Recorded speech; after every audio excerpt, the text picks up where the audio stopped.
to the LEC post-game lobby after Super Week with Odoamne after Rogue convincingly beat Mad Lions to save their record this Super Week. Wow, you were like 10-0, no? Against Mad? No, this game. Oh, this game, yeah. I mean, I don't know if people saw it, but like at Drake, I did like literally a big barrel chain, 10-0 GP, stole a Drake.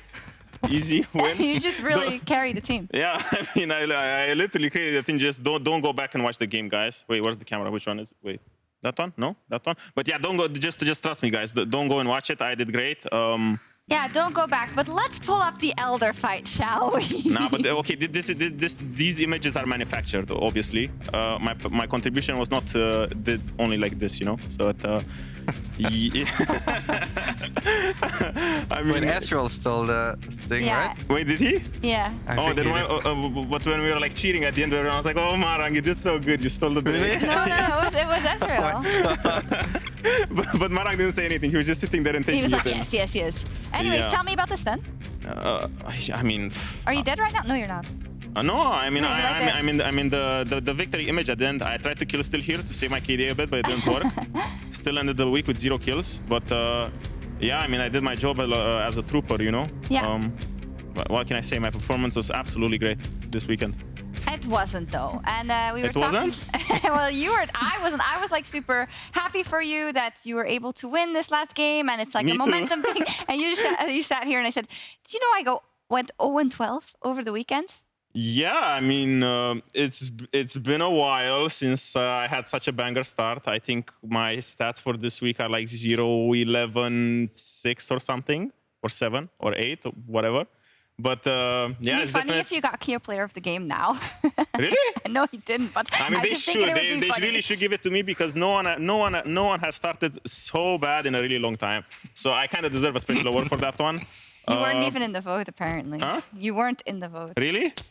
I mean, that's just. But you stole the dragon, no? I mean, no one saw my barrels and my dragons still, but yeah, I mean, what can I say? Yeah. Anyways, if people don't know, and if you're boomers, these guys used to play together on a little team called H2K. Wow, back when Febiven was In fact, infinitely skinnier. What are you saying? This?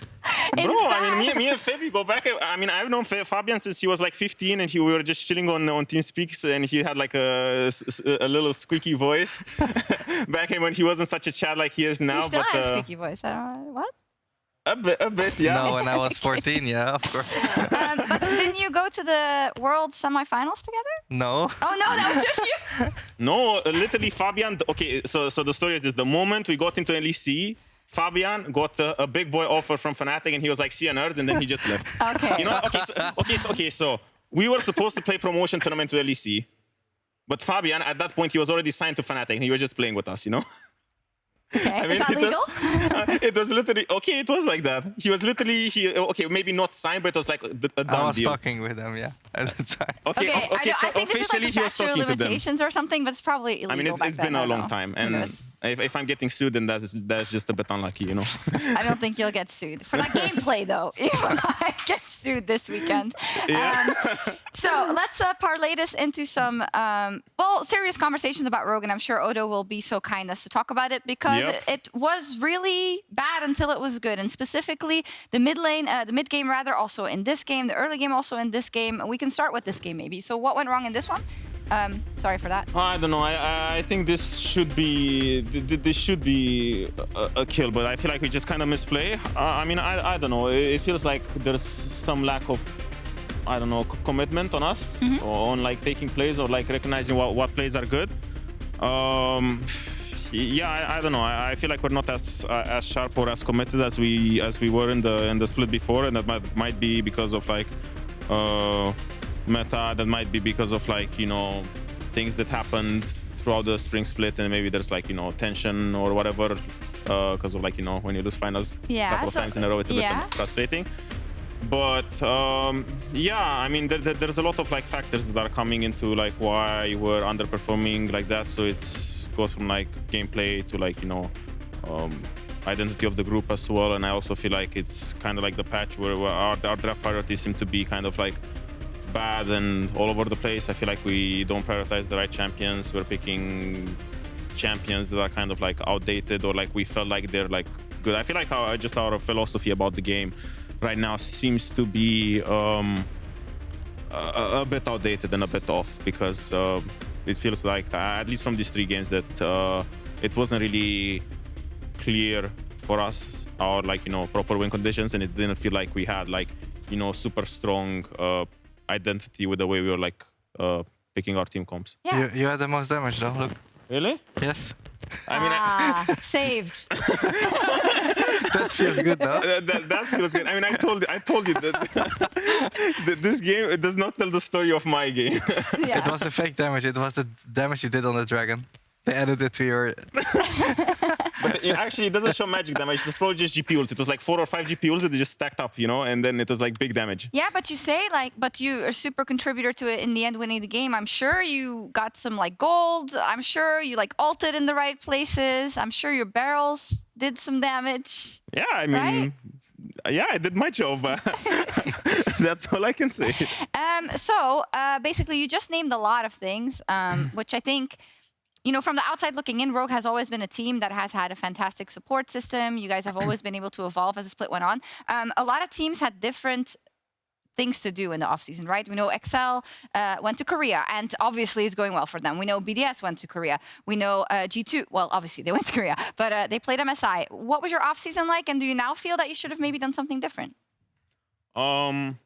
I mean, since our off-season ended very, very late compared to teams like Excel or BDS, we kind of didn't really do much in off-season. We felt like we just kind of needed I wouldn't say like a long break, but like we kind of took a break until up until like 2.5 weeks before the LEC started.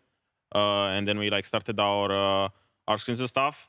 And I mean, maybe in hindsight, it was better to do a bootcamp, but I don't really believe so, because realistically, I think it was like a boot camp on like old patch, so you probably would have hit the new patch and you would maybe run into like the same issues. I just feel like we didn't really use this off-season properly to kind of, you know, talk about what, or like do a proper debrief of like, you know, what happened in spring. I felt like we just took the vacation or like the break, and then we went back to scrimming, and I feel like maybe we skipped some steps along the way. Do you feel, well, to me that sounds like it's probably something that should have happened, right? Yeah, I mean, now in hindsight, it should have happened, but, you know, in those moments, you don't really feel like, you know, it was like a big issue, you know? It's like you kind of start identifying these issues the moment they slam you in the face, like they slammed it this week, you know? Yeah. And now that like they're, you know, apparent, now it's time for us to, you know, kind of not take what happened in spring for granted. The fact that we made finals like this, because, you know, at the beginning of the season, it's not like on paper we are a superstar contender for like the LEC, and we were gonna like, you know, yeah, on paper win the LEC. So I feel like now it's time to kind of try to go back to what happened in spring and try to just be humble, take this week as a sign that maybe we're not, or like us being as good as we were in spring is not something that should be taken for granted, and we need to kind of just humble down, you know. Mm. I can imagine what it feels like to lose the finals, and I think if you actually lose a final, then going into next split, you really want to have a fresh start. You want to forget about everything that happened. You just want to have a new start, I feel like. And also, I feel like the other teams have been stepping up a lot. I think Mad Lions is playing actually very well in early game. They seem like very coordinated, and like they see you playing in the final. They're like, yeah, we want to be in the final too, you know? So I feel like it's really, teams are stepping up. So it's like, it's not a shame to, you know, be losing against them, I feel like, from what they're showing so far.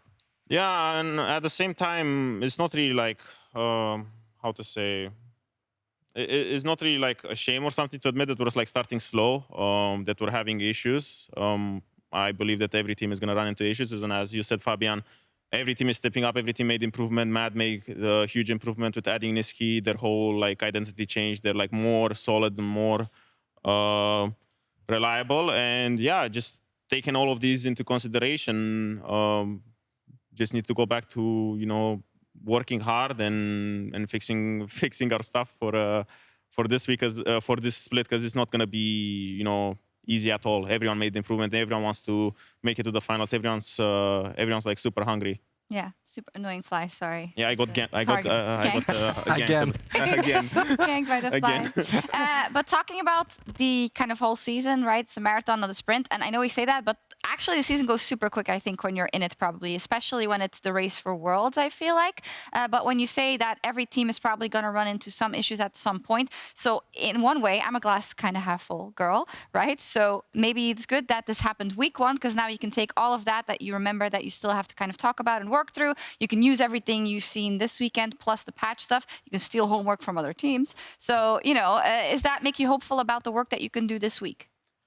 I mean, yeah, definitely, because when you reach, I mean, I wouldn't really say like a crisis point, but when... Breaking point? Good one. we do miss some breaking points in esports. We need some fresh ones to come out. In Europe, yeah. Yeah. But yeah, I mean, when you reach a point when, I mean, for us being 0-2 against like, you know, Fnatic and G2, yeah, you could say that they're like top teams and stuff, but we also considered ourselves to be like a really good team coming into this like weekend, and in a way it kind of like hurts your ego, I guess, as competitors, because if you consider yourself a top team and you lose to like teams that you feel like you should beat if you want to be the best, then your ego will get hurt. And yeah, I mean, I feel like when you reach a point like this, where it's like a wake-up call, when the good teams are beating you up, and then it's like you're not as good as you think.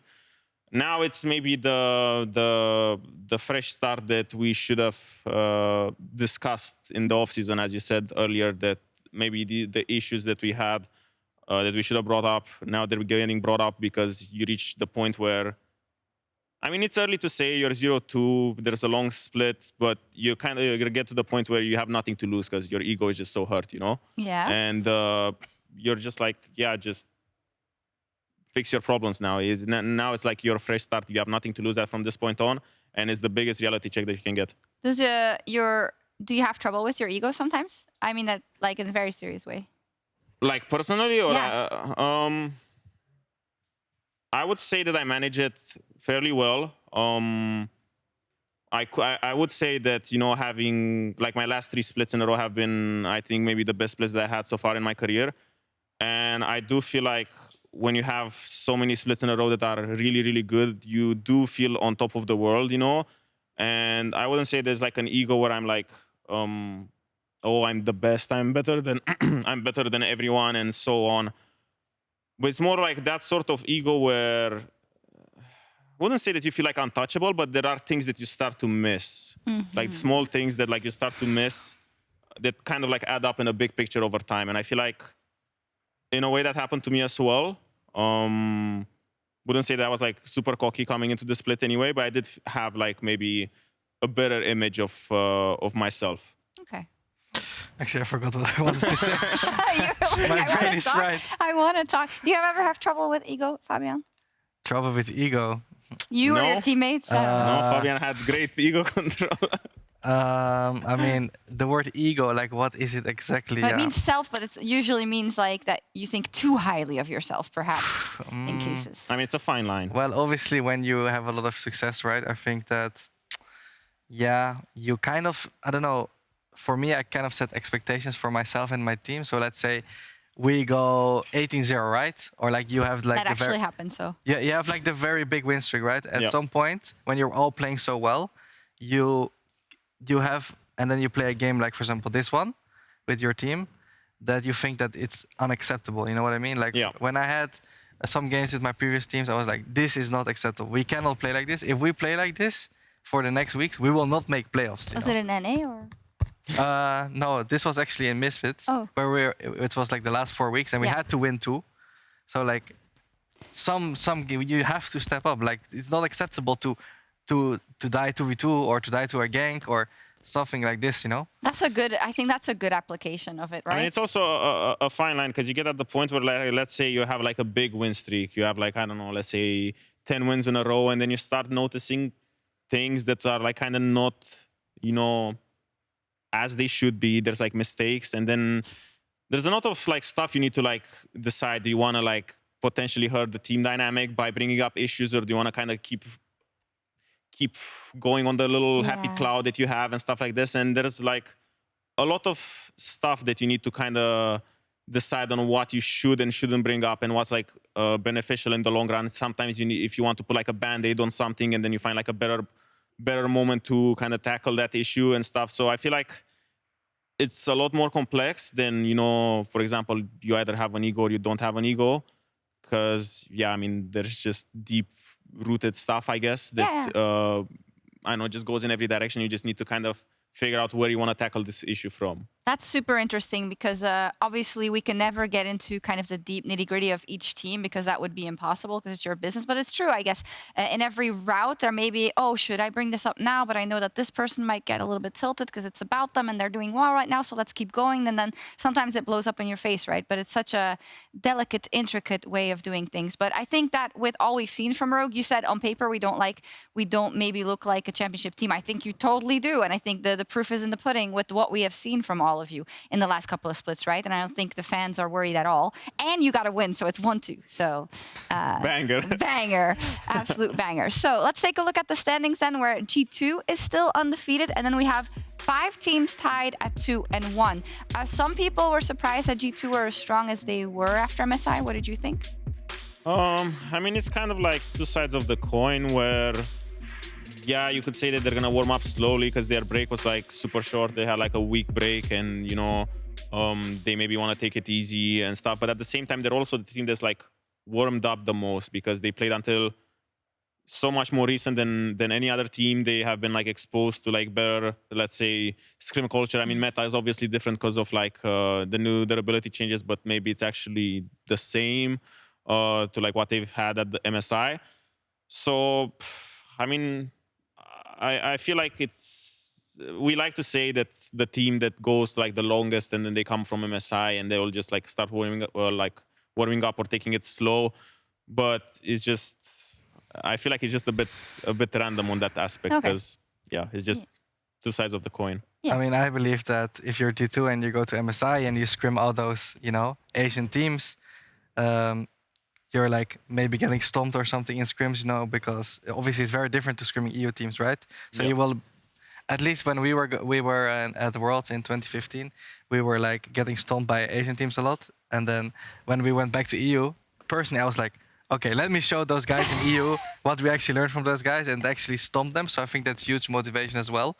Like, for example, Capsule, they played like insane game. Like, he hasn't taken a break. He's like playing. He's still playing at his peak, you know? Yeah. So it's like, also with the crowd buff, of course, it's like... It's kind of crazy, actually, for Caps specifically. Like, he was talking about it as well. He was saying that the last 2 years were really rough and that was actually quite sad. I think it's probably similar for a competitor like you know? If you had been used to playing in front of the crowd and taking that energy, it's probably something that you missed. Do you feel like, Rogue, is that something that was hampering you this weekend as well, or...? I wouldn't say so. I mean, it's definitely a bit of a different environment that maybe this roster or like, I mean, yeah, this roster needs to get used to because not sure how many of us are used to like playing in front of a crowd in the past, because I feel like maybe finals was Streamby's first ever appearance in front of a crowd, and I'm not sure for Comp how many times he played before in front of a crowd. Same for, I mean, Marang probably played in LCK in front of a crowd a couple of times, or like many more times, and the same for Larsen, because I think COVID came at a point where maybe, if I'm not mistaken, a lot of the guys from my team started their careers. Yeah. And they didn't really get to experience crowds before like I did and Fabian did. And it might be something that needs to be tackled. We need to, you know, I guess do a debrief or just kind of like take a deep dive on how things are different for us maybe in front of a crowd compared to like in front of like, you know, our own PCs. And there's also like, since Roka was always like so good, you know, online and stuff like this, never in front of a crowd, there's always gonna be like this I wouldn't say like story, but this like narrative or idea that now that crowds are back, Rogue sucks. We didn't say it. I mean, you were thinking about it. I implied it, but I didn't say it. Yeah, I mean... I don't think it's true. But yeah, I mean, we need to see, because if it's true, it's not a shame, you know. It's like it's something that we need to admit to ourselves and just, you know, fix. There we go. That's championship mentality. Oh no. Yeah. Going 0-12 on the weekend. Never give up. 0-12, never give up. Let's do it. Okay. Anyways, next week, Friday, we'll be back with 5 more games, including Mad versus Fnatic, which is a summer finals rematch. Wait, summer finals? Oh, last summer finals. Wow, I can't think back that much. I don't even know what I had for dinner yesterday. Saturday match of the week will be Vitality versus G2. Okay. Sheesh. And Rogue will play Misfits on day 1. And I don't know who you're playing on day 2. But yeah, what do you think? Misfits? I mean, they have... wait, didn't they have Spring Split MVP? They do, no? They do, but they didn't start very well. In fact, they haven't won yet. Oh, Spring Split MVP seems to be having the same split as I am having right now. But we're going to see who runs it more next week. But, I mean... You're playing Astralis on day 2. You used to play with... Yes, yeah? Yeah. Oh my God! Oh my God! This battle of the grandpas in the top lane. Oh my God! That's like a banger from 8 seasons ago. Oh my God! 8 seasons ago, that used to be a hype matchup. Yeah. But now I don't know how hype is gonna be next week. You know what? We're gonna make it our featured matchup. That's probably some like photoshops like the ones they do for Jankos. You know. Yeah, I mean, I'm excited. I mean, for us, it should be a 2-0. I mean. No ego or no cockiness, but if we went to finals and we want to play to the level that we had in the finals, this should be a 2-0 week for us. Obviously, after the shock we had this week, it's not going to be something. We're not going to go into next week and be like, yeah, we expect 2 easy dubs, you know. We kind of have to sweat for it because at the moment, the way we showed this week is you cannot take a single game for granted for us. No. We need to kind of start building on that. On those habits and foundation and that like even culture that we had in spring, we have to bring it back for summer, and we have to like, you know, sweat for every win now. But yeah, it's gonna be hype. Spring Split MVP day 1, Grandpa's in game 2 in game 2 with Xerxes as well. Wow. It's gonna be a banger. Yeah, it's gonna bang. It's gonna bang. Odo, as always, thank you so much. You're such a good PGL guest, man. I think this was a little sadder than you would have wanted, right? But yeah, it was still fine. Still, we still got something out of it. We it was did. Great. Good so session. let's take a selfie before I say goodbye to everyone. I love selfies. Do you? No. You hate selfies? Kind of. You look so good in photos, though. Really? Oh. Yeah. I don't want to. The thingy is falling. Smile. You good, Febby? Yeah, the thing is falling though. Amazing. All right. Thank you so much, everyone, the fans, the players, for your return to the studio. It was incredibly fun having you all back, and we're super hyped to have you back for this entire season. See you all next Friday. Have a fantastic night. We love you. Bye. Bye.